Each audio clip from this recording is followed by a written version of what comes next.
Welcome to Love Your Story podcast. We are in the middle of a 5-part series entitled, How Do I Find Stories? Today we're going to explore, what do you do when God asks you to do the seemingly impossible? Hello, my name is Linda Olson. I believe stories are easy to find when you know what you're looking for.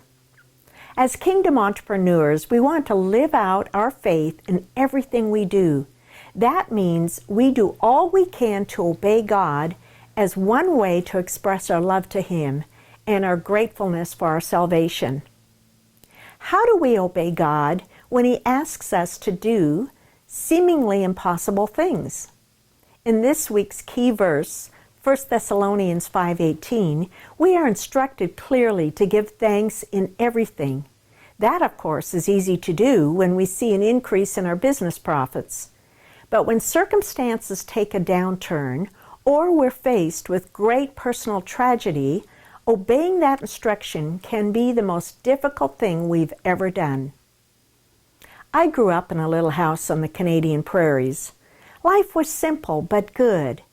And then one day, in just one day, my whole world turned around. My precious little 2-year-old brother was crushed in a tractor accident.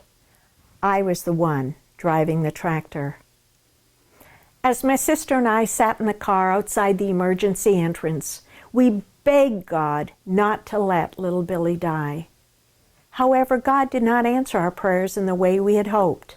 That night, little Billy went to be with Jesus. 5 years after the accident, I attended a Bible college. I will never forget the day a guest chapel speaker spoke on 1 Thessalonians 5:18, "In everything give thanks." I couldn't imagine giving thanks for the loss of little Billy. I thought to myself, how can I give thanks for Billy's death and how it happened? My life is falling apart. It was true.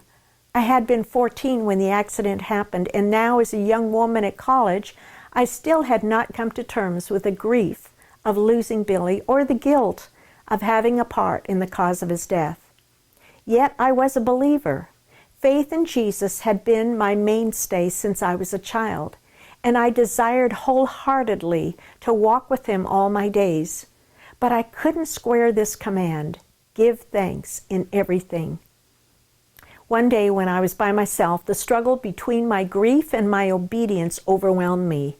Finally, in the best way I knew, I uttered the words, God, I don't understand, and I may never understand how this works, saying thank you for such a tragedy as Billy's death, but I wanted to be obedient to you, so right here, right now, I say thank you.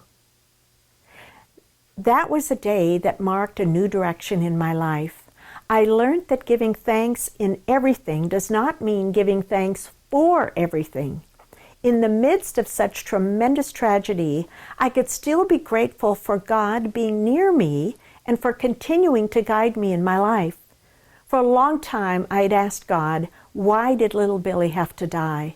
Why was I the one on the tractor that day? But after I'd given thanks, I read the verses in Isaiah 55:8-9.